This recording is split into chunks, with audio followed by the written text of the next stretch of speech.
guys, I'm Craig, and today for the Surfboard Guide, we're going to do our initial thoughts on the Christenson OP1. So if you follow what we do on the Surfboard Guide, you're probably familiar with the OP1. It's appeared in some clips on our Instagram. We even did like a semi-video thing late last year when you might remember the board fell over and got its nose cracked off before I'd even ridden it. But I've been surfing it on and off for like last year. Been holding off on doing a review because at first I didn't feel like I kind of clicked with it and I wasn't sure about it. Huge fan of Christenson, his surfboards, always makes amazing stuff. But funnily enough, I've been watching his Ocean Pro, which is the OP series, which he's had for like well over 10 years, which is like his range of performance shortboards. So I think at the moment you can get an OP1, OP2, OP3. And I think he's had most of those models the whole time, but he kind of refines the model. So the OP1 is his performance small wave shortboard. And I think over time he's refined that model. So the OP2 kind of sits in the middle, and I think the OP3 is more of like a high performance, better wave sort of board. And he's just refined those models over the year. So instead of creating new models, I think when you get an OP3, you get the latest and greatest version of that board. I could be wrong, but anyway, I've been watching it over the last 10 or so years. Had lots of Christensons, but more in like the alternative design stuff, fishers, you know, longer stuff and stuff like that. So I was really keen to get a shortboard, but kind of never really clicked with it initially.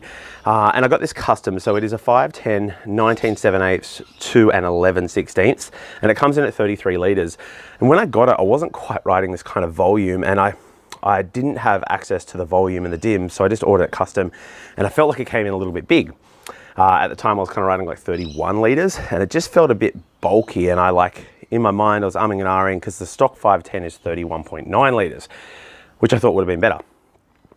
And then meant to order one of those, never quite did, and this just sat in the back of my kind of rack of boards for a long time. Until recently, kind of weigh the same, maybe a little bit more, about the same, but have just started riding boards kind of 32 liters and plus. So I went and grabbed this and go, well, actually it's in the same sort of volume and size range of other things I'm riding. So why don't I check it out? Also, I'd just thrown kind of the Futures AM2s in it, and they felt okay, but I won't ruin it now. But I found a fin setup that I never would have normally gone for that's actually been working really well in this. So when we put out our full review, that'll include surfing and everything, I'll talk more about fins. But AM2s are a rake template by Futures, my favorite setup. I know how the fin works. I can grab a board, work out how the board works because I know how the fin works. So I'm not trying to learn both. So they felt good, but I found some other stuff since that I'll put in the full review that felt really good. But OP1, it is Christenson's small wave performance shortboard. 510, I'm 510.5. Looking over it, pretty low rocker, pretty flat through the front, holds a lot of its flatness and volume through the belly there. So a lot of rocker through the bottom, pretty flat through the deck, holding that volume. What I really, really like is this thickness under the back foot. If you're familiar with our reviews and boards I like this thickness under your back foot. Don't feel like, you know, it feels like a gas pedal. Like you can just kind of, keeps a lot of speed, drive, easy to surf, and this does that really, really well.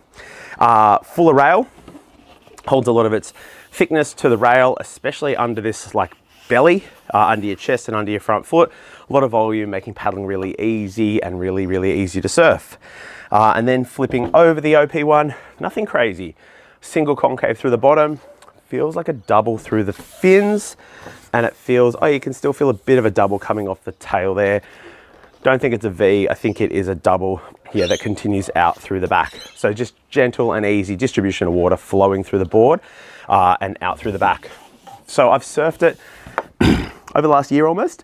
Variety of conditions, had some really hot and cold surfs of it, but lately I've had some pretty hot surfs with it. So I was like, I need to grab it and actually put out a proper review. So we'll put out a full review soon that'll have some surfing. We'll talk more about fins, but if there's anything you'd like to know about the OP1 between now and then, anything you'd like to see in the review, fins, questions, comments, sizing, which I think is really important because as I said, I felt like it went too thick and too big at first.